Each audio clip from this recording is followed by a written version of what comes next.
Bien amigos, con Víctor Andrés Ponce, analista político. Víctor Andrés, bueno, ¿qué te pareció? Primera impresión del discurso presidencial. Buenas noches, Alfonso. Bueno, en general, yo diría que este es un discurso más articulado con respecto a los otros discursos, pero faltó el estadista. Por una razón simple.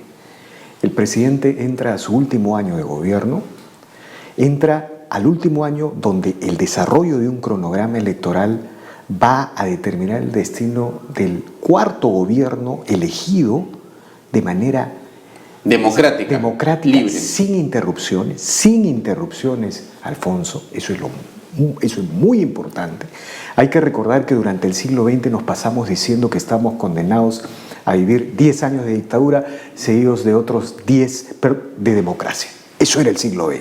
Bueno, ahora estamos con 3 gobiernos elegidos sin interrupción constitucional. Avanzamos al cuarto. Es decir, el maleficio democrático del siglo XX estamos a punto de superarlo. O sea, la ausencia del tema electoral para ti ha sido garrafal. Total. Mira, ¿por qué?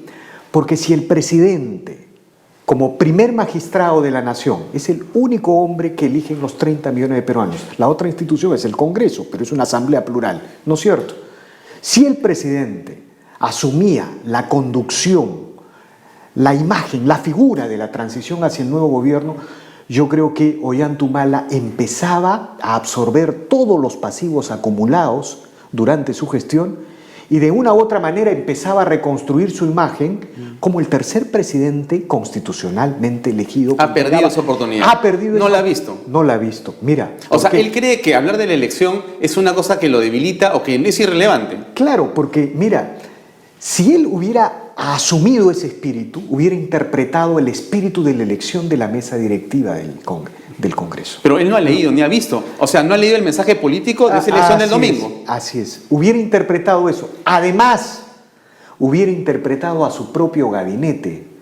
Porque cosas más, cosas menos, muchas críticas a Pedro Gatteriano, pero no podemos cuestionar su talante democrático. Así es, creo que eso es indiscutible. Entonces, quien no aparece con este discurso comprometido en la transición hacia el próximo gobierno es el presidente. Pero te hago la pregunta a malévola. ¿No habrá sido que Gatteriano quería que sea así para ser él la figura que va a salir sobre Ollanta y por eso le fue al presidente, saque usted el tema electoral, yo lo voy a manejar?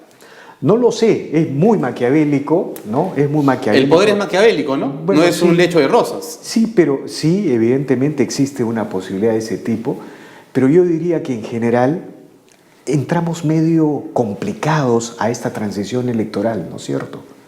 Porque si el presidente está no recogiendo el espíritu del Congreso, no recogiendo el espíritu de su gabinete, no recogiendo el espíritu de la mayoría del país, sino que está priorizando un discurso político, porque eso es lo que ha hecho el presidente.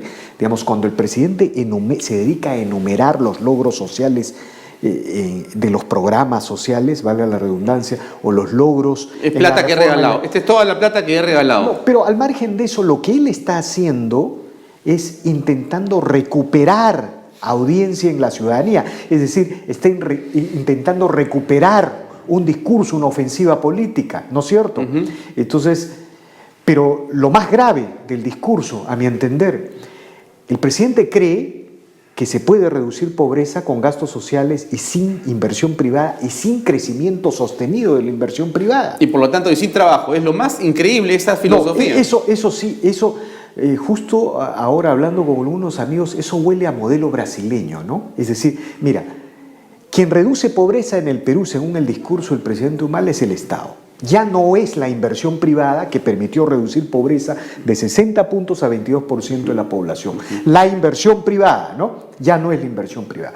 Cuando se habla de inversión, no interesa la situación de la inversión privada, es la gallina de los huevos de oro, lo que explica la prosperidad del Perú, sino, digamos, lo que vale es la inversión en la que el Estado es coprotagonista, las llamadas asociaciones públicas privadas, obras por impuestos, etc. Todos celebramos que haya ese tipo de inversión o ese tipo de iniciativas del Estado. Todos, absolutamente todos. Seríamos ilusos no celebrar. Pero si ese crecimiento de ese tipo de inversión se hace al margen del crecimiento de la inversión privada, entonces hay un problema. No es el modelo que en las últimas 2 décadas Ha funcionado en el Perú. ha funcionado en el Perú.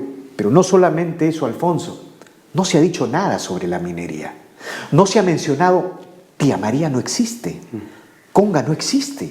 Es decir, la columna vertebral del modelo de crecimiento en el Perú no ha sido mencionado. Pero peor todavía, es como si el presidente fugara hacia adelante. Ni siquiera tuvo una explicación por qué cae la inversión, por qué se paralizan inversiones en minería. Pudo haber asumido el discurso de izquierda, que se ha acabado el superciclo de los commodities, que los precios han caído, que es un... El fin del modelo, toda esa historia. Pero no lo hizo. No lo ha hecho. No lo ha hecho. Es como si... Está parado en medio de la nada. Así es. Es como si no quisiera asumir... Nada.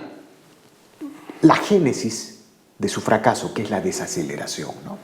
Porque al presidente Humala... Y que, perdóname, pero te pregunto, la génesis de su fracaso, según tú, que es la desaceleración, tiene que ver con la génesis de la, Dios mío, incapacidad del presidente para poder generar confianza, generar consensos y más bien pasarse su gobierno primero peleando y después defendiendo a su esposa. O sea, esa ha sido la génesis de su gobierno. Claro, mira, exacto, cojo lo que tú dices. Si él hubiera asumido el tema de la transición, hubiera generado un espacio de convergencia política con la oposición que le hubiese permitido relanzar las medidas contra la desaceleración, fortalecer las propuestas contra la crisis de seguridad ciudadana. No lo hizo. Mira, si él hubiera señalado que el tema principal para él era entregar la democracia intacta, ese hubiera sido el titular de todos los periódicos mañana, todo. Pero por y supuesto, todos sacaban en andas a Humala y todos estábamos atrás de él. Pero no lo ha dicho. Claro, o sea, mira, otra vez, los goles que tiene delante no los puede patear, no los puede meter. En todo caso, el presidente debería recordar la situación de Toledo. Él llegó a esta fecha